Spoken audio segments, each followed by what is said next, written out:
Good morning everyone, my name is Abigail R. Paharon and today I will be discussing the Who Am I? A Philosophical Journey to Discovering the Self. Ang philosophical journey, ito ay parang personal na paghahanap para mas lalo nating maintindihan ang isang malaking tanong sa ating buhay. Kailangan nating mag-isip ng critical or tanungin natin ang ating sarili or ang ating sariling paniniwala. At tuklasin natin ang mga idea tungkol sa pag-iiral, kaalaman at mga values.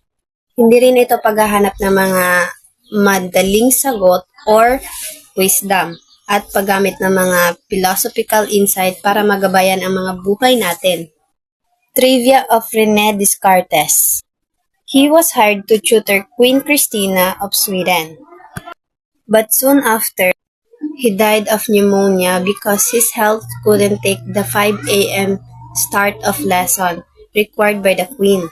René Descartes, also known as the father of modern philosophy. He is a Frenchman and also a brilliant mathematician, a Cartesian geometry.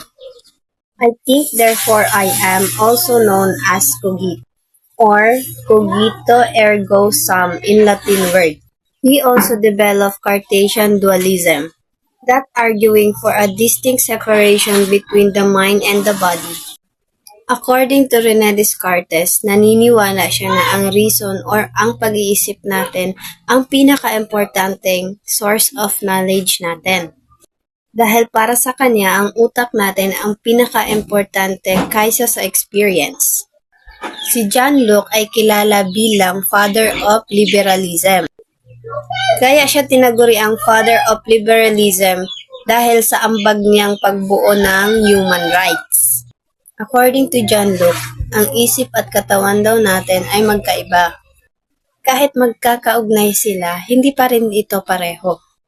Naniniwala din siya na dapat ang sovereign or ang namumuno ay dapat ang mga tao, hindi ang monarchy or monarkiya. According to him, mahalaga raw ang consciousness or kamalayan natin sa pag-iisip. Dahil ang kamalayan natin ang nagbibigay sa atin ng personal identity. In short, mas mahalaga daw ang ating memory or kamalayan sa pagbuo ng ating identity bilang isang tao. Hindi lang daw ito tungkol sa isip, katawan at kaluluwa. Si David Hume ay pinanganak sa Scotland. He is a lawyer but kilala siya sa history book na sinulat niya, which is the History of England. According to David Hume, naniniwala siya na ang senses natin ang key sources of knowledge natin. And also, naniniwala din siya na ang nasa loob ng mind or utak natin ay nahahati sa dalawa, which is the impression and ideas. Ang impression, ito yung mga bagay na nakikita, naririnig, naaamoy, nalalasahan at nararamdaman natin, or direct sensory experiences.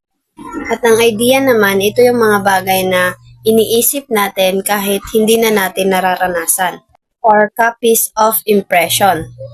In short, ang amoy natin ay nagdi-define sa pagkatao natin. Pero ayon kay David Hume, ang self or ang sarili natin ay constantly nagbabago.